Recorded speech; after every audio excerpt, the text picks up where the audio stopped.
24 तास प्रत्येक घडामोडीवर लोकप्रवाहाची नजर।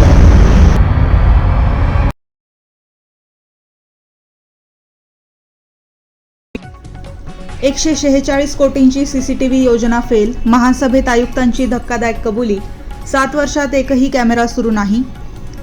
शहराच्या सुरक्षिततेसाठी सुमारे 10 वर्षांपूर्वी स्मार्ट सिटी आणि राज्य शासनाच्या महा-आयटीच्या माध्यमातून राबवण्यात आलेली 146 कोटी रुपयांची सीसीटीव्ही कॅमेरा योजना पूर्णपणे अपयशी ठरल्याची धक्कादायक कबुली महापालिका आयुक्त मनीषा खत्री यांनी मंगळवारी महासभेत दिली। या योजनेअंतर्गत बसवण्यात आलेल्या कॅमेऱ्यांपैकी गेल्या 7 वर्षात एकही कॅमेरा कार्यान्वित झालेला नसल्याचे त्यांनी स्पष्ट केले।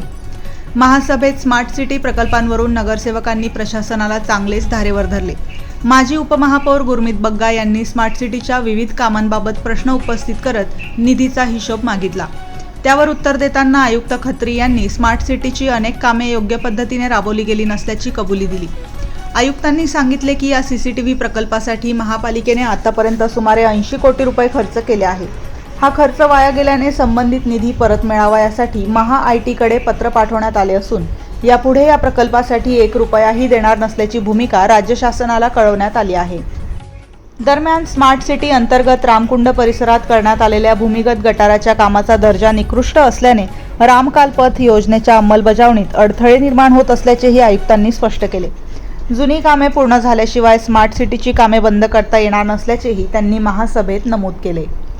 महासभेमध्ये आपण जर बघितलं तर सन्माननीय सदस्य गुरमीत बग्गा यांनी प्रश्नोत्तराच्या तासामध्ये हे प्रश्नोत्तर घेतले होते आणि स्मार्ट सिटी खरं तर आता विलीन झालेली आहे आणि त्याचं कामकाज जे आहे ते संपूर्णपणे महानगरपालिकेच्या आयुक्तांकडे सोपवण्यात आलेलं आहे। हे जरी असलं तरी स्मार्ट सिटी मध्ये झालेले सगळे प्रकल्प हे काही प्रकल्प अपूर्ण आहेत आणि त्यांचं काही देय अजून अदा करायचा बाकी आहे। त्याच पद्धतीने ते हँडओव्हर झालेले नाहीयेत प्रोजेक्ट। काही प्रोजेक्ट्स मध्ये अतिशय असमाधानी अशी भूमिका लोकप्रतिनिधी आणि नागरिकांची आहे आणि हे करत असताना जे मोठे सिटीज होते त्याच्यामध्ये जे काही डायमेन्शन्स होते ते नाशिकचा आणि ह्या सिटीचा विचार न करता त्याचा काहीतरी अंतर्भाव या स्मार्ट रोड मध्ये झाला आहे। विशेष करून अशोक स्तंभ ते सीबीएस पर्यंतचा जो रस्ता आहे त्यामध्ये आता आम्ही असा निर्णय घेतलेला आहे की जे पिवळ्या कलरचे बॅरिगेट्स आहेत ते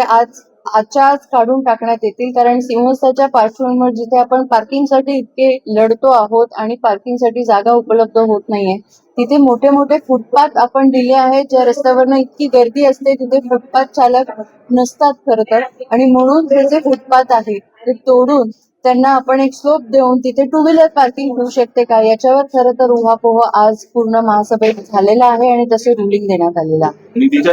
नाही, स्मार्ट सिटीचे मी प्रश्नोत्तर विचारले होते की सरकारनं स्मार्ट सिटीचा अध्यक्ष बरखास्त करून आयुक्तांकडे तो कारभार दिलाय आणि स्मार्ट सिटी ही आता संपवावी।